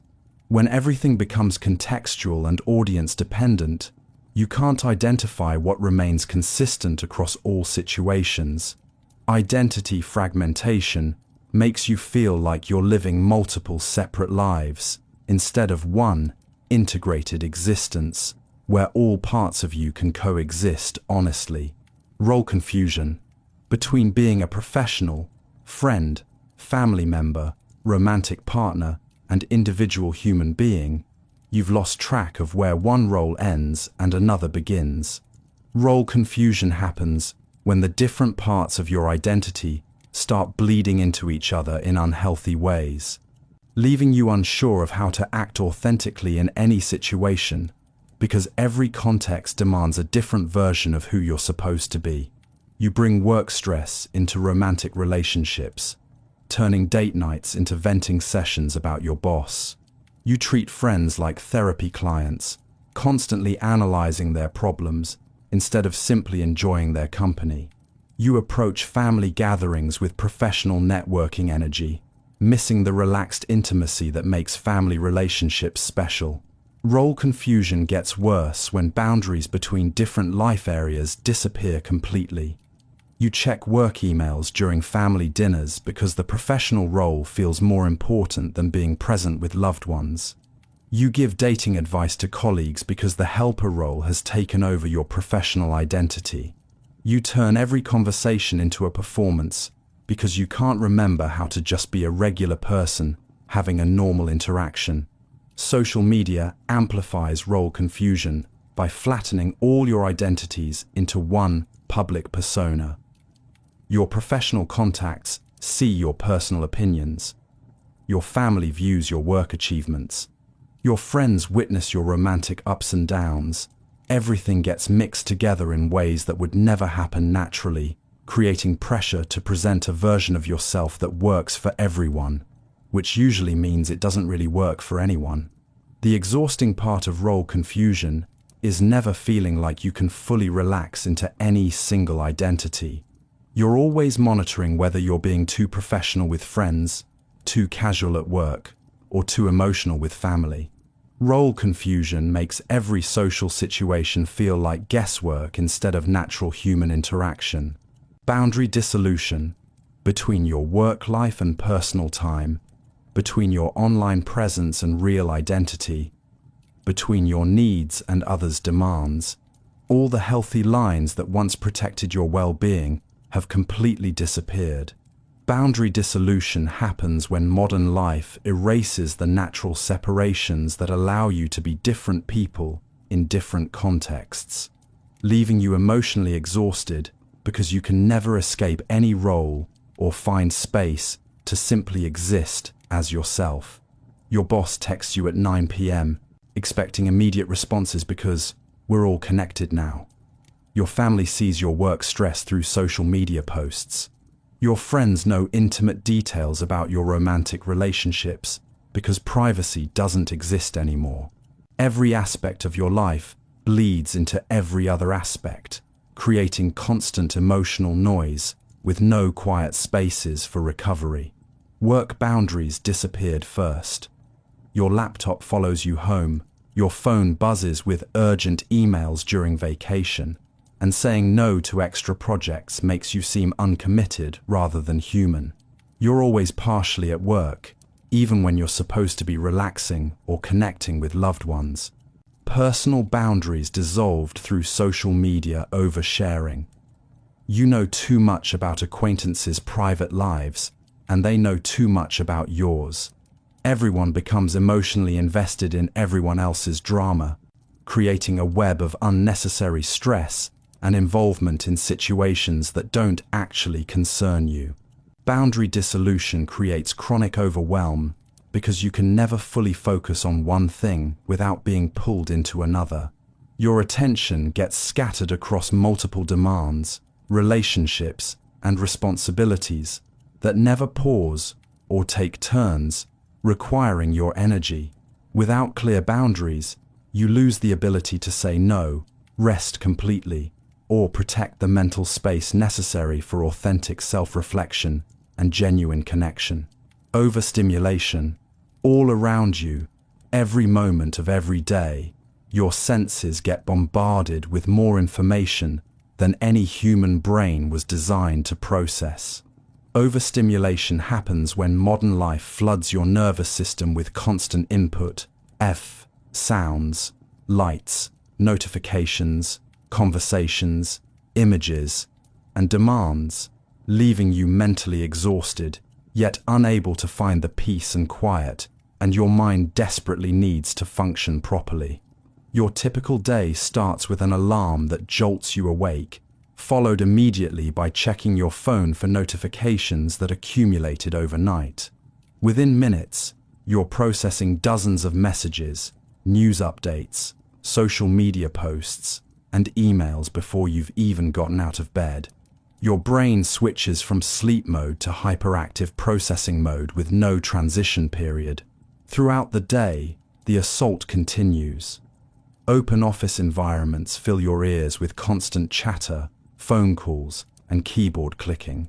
Your computer screen displays multiple tabs, chat windows, and notification pop-ups demanding immediate attention. Your phone buzzes with texts, calls, app alerts, and news updates every few minutes. Even walking down the street exposes you to car honks, construction noise, digital billboards, and crowds of people having loud conversations. Entertainment adds another layer of overstimulation. Movies jump between rapid scene changes and explosive sound effects. Video games demand split-second reactions to multiple visual cues. Social media feeds scroll past hundreds of images, videos, and text posts in minutes. Music streams through your headphones while you simultaneously try to work, exercise, or commute. Your nervous system responds to overstimulation the same way it responds to actual danger, by staying constantly alert and ready for action. This chronic state of hypervigilance exhausts your mental resources and makes it nearly impossible to relax, focus deeply, or connect meaningfully with others.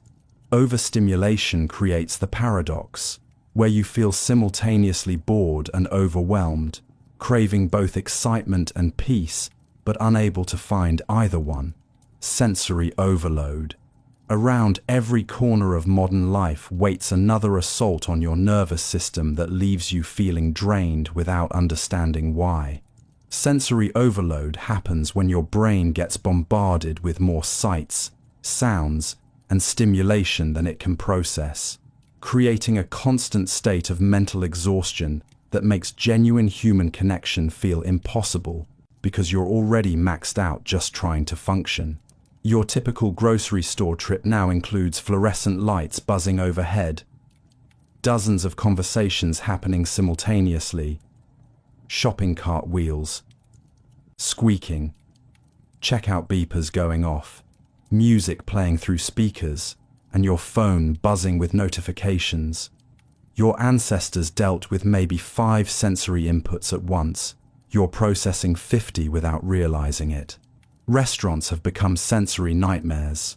Multiple conversations, clinking dishes, background music, kitchen sounds, server interactions, and the visual chaos of busy dining rooms all compete for your attention. By the time your meal arrives, you're already mentally exhausted from just existing in the space. Even your own home offers little escape. The refrigerator hums, air conditioning runs, neighbors make noise, traffic passes outside, and your devices constantly ping with alerts. Your nervous system never gets the quiet recovery time it needs to reset and restore its ability to focus on meaningful interactions. Sensory overload creates social withdrawal, because adding human interaction to an already overstimulated system feels overwhelming rather than nourishing. You avoid gatherings not because you don't want connection, but because your brain literally can't handle processing more input. Sensory overload makes you crave isolation, while simultaneously making that isolation feel empty and unsatisfying. Silence. Fear.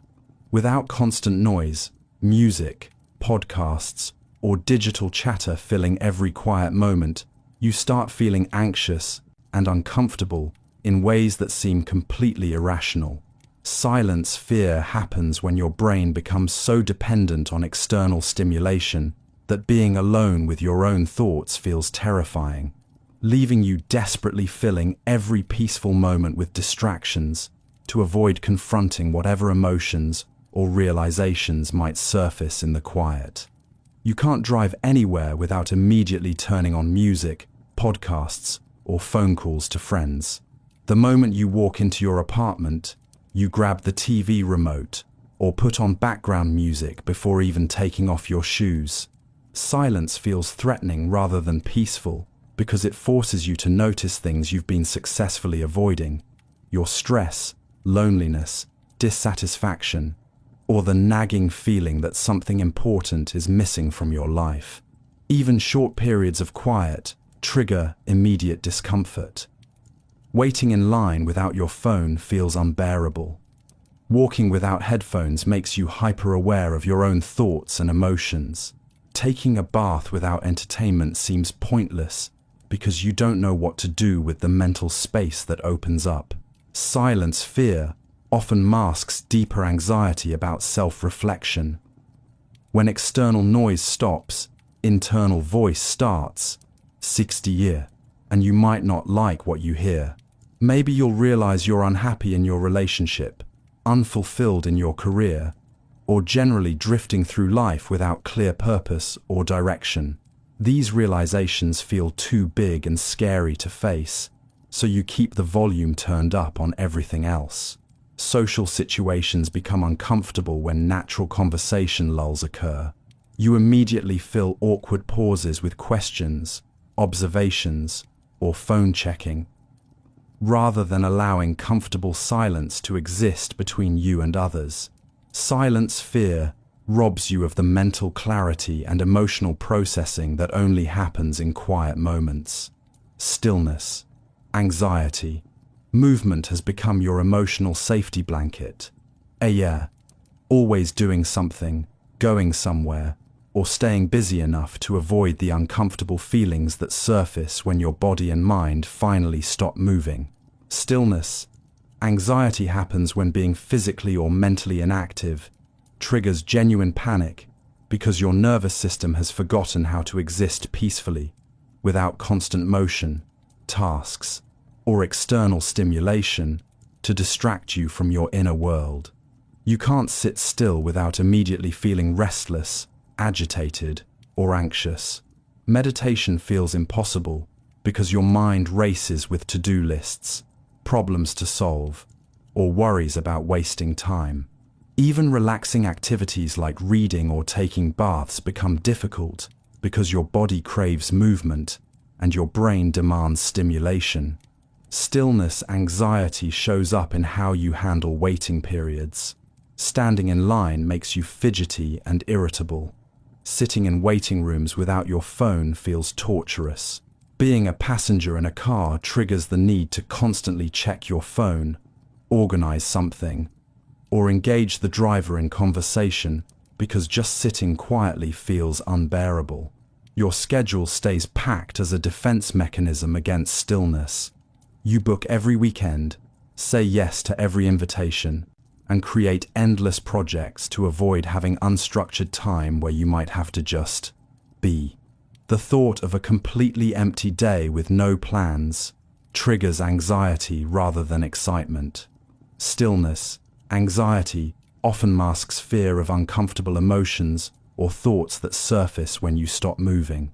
Your busy lifestyle successfully numbs feelings of loneliness, dissatisfaction, or existential questions that become unavoidable in quiet moments. So you keep moving to avoid feeling, but stillness is where clarity, creativity, and genuine self-connection happen. Avoiding it means missing the insights and peace that only come when you stop running from yourself. Meditation, resistance. Despite knowing that mindfulness and meditation would probably help your stress, anxiety, and emotional overwhelm, something inside you fights against actually sitting down to practice it. Meditation resistance happens when your brain treats peaceful, reflective activities like threats to your productivity and identity, making you avoid the very practices that could heal your loneliness and mental chaos. Because slowing down feels more dangerous than staying constantly busy and distracted. You've downloaded meditation apps, bought books about mindfulness, and maybe even tried guided sessions a few times. But each attempt feels frustrating rather than peaceful. Your mind races with thoughts about everything you should be doing, instead of sitting quietly. 5 minutes feels like 5 hours because you're not used to being alone with your thoughts without external entertainment or distraction. Meditation resistance often disguises itself as practical concerns. You tell yourself you don't have time for daily practice, even though you spend hours scrolling social media. You claim meditation doesn't work for you because your mind is too busy, not realizing that busy minds are exactly what meditation is designed to help. You dismiss it as spiritual nonsense, even though you're desperate for the peace and clarity it promises. The deeper issue is that meditation forces you to confront whatever emotions you've been successfully avoiding through constant busyness. When you sit quietly, suppressed feelings start surfacing. Loneliness, sadness, anxiety, or dissatisfaction with your current life. These emotions feel overwhelming when you're used to numbing them through distractions, so your brain learns to resist meditation as emotional self-protection.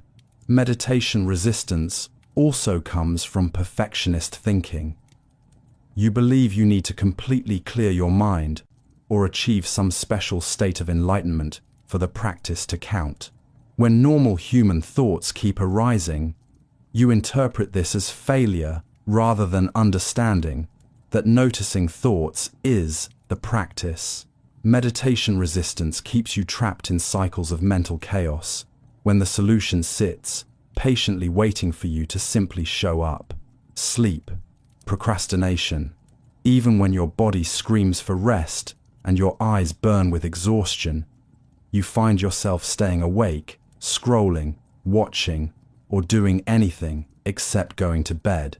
Sleep procrastination happens when nighttime becomes your only time that feels truly yours. So you sacrifice the rest your body desperately needs to claim a few precious hours of personal freedom from the demands of daily life. You know you should be sleeping by 10 p.m., but suddenly it's 2 a.m. and you're still watching random YouTube videos, scrolling social media feeds you've already seen 3 times, or organizing things that could easily wait until tomorrow. Your rational mind knows you'll regret this exhaustion in the morning, but something deeper keeps you awake. Sleep procrastination often stems from feeling like daytime belongs to everyone else. Your boss, family, friends, and responsibilities get all your waking hours.